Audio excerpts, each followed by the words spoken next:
வரும் சட்டமன்ற தேர்தலில் திமுக தலைமையிலான கூட்டணிக்கு ஆதரவு அளிப்பதாக மருதநாட்டு மக்கள் கட்சியின் தலைவர் பனை ராஜ்குமார் அறிவித்துள்ளார். மதுரையில் நடைபெற்ற கட்சியின் செயற்குழு கூட்டத்திற்கு பின்னர் செய்தியாளர்களிடம் பேசிய அவர், தேர்தலில் மதவாத சக்திகளுக்கு எதிராக பரப்புரை மேற்கொள்ள உள்ளதாக தெரிவித்தார்.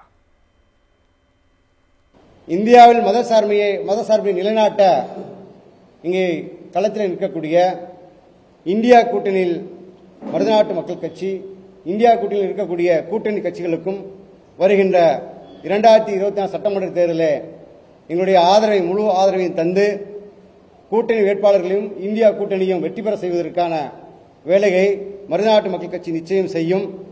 தமிழ்நாட்டில் நல்லாட்சியை செய்கின்ற திராவிட முன்னேற்ற கழகத்திற்கும் மாண்புமிகு முதல்வர்களுக்கும் நாங்கள் நன்றி சொல்வதோடு, மீண்டும் தமிழ்நாட்டினுடைய முதல்வராக வருவதற்கு நாங்கள் அனைத்து தொகுதிகளிலும் தமிழ்நாடு முழுவதும் சென்று மக்களை சந்தித்து வாக்கு சேகரித்து அவர்களை வெற்றி பெற செய்வது எங்களுடைய நோக்கமாக இந்த கூட்டத்தின் மூலம் நாங்கள் முடிவு செய்திருக்கிறோம். வரும் சட்டமன்ற தேர்தலில் திமுக தலைமையிலான கூட்டணிக்கு ஆதரவு அளிப்பதாக மருதநாட்டு மக்கள் கட்சியின் தலைவர் பனை ராஜ்குமார் அறிவித்துள்ளார். மதுரையில் நடைபெற்ற கட்சியின் செயற்குழு கூட்டத்திற்கு பின்னர் செய்தியாளர்களிடம் பேசிய அவர், தேர்தலில் மதவாத சக்திகளுக்கு எதிராக பரப்புரை மேற்கொள்ள உள்ளதாக தெரிவித்தார்.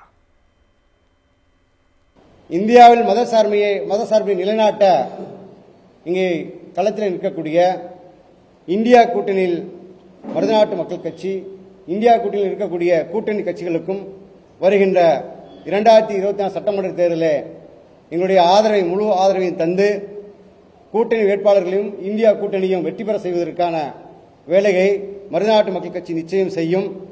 தமிழ்நாட்டில் நல்லாட்சியை செய்கின்ற திராவிட முன்னேற்ற கழகத்திற்கும் மாண்புமிகு முதல்வர்களுக்கும் நாங்கள் நன்றி சொல்வதோடு, மீண்டும் தமிழ்நாட்டினுடைய முதல்வராக வருவதற்கு நாங்கள் அனைத்து தொகுதிகளிலும் தமிழ்நாடு முழுவதும் சென்று மக்களை சந்தித்து வாக்கு சேகரித்து அவர்களை வெற்றி பெற செய்வது எங்களுடைய நோக்கமாக இந்த கூட்டத்தின் மூலம் நாங்கள் முடிவு செய்திருக்கிறோம்.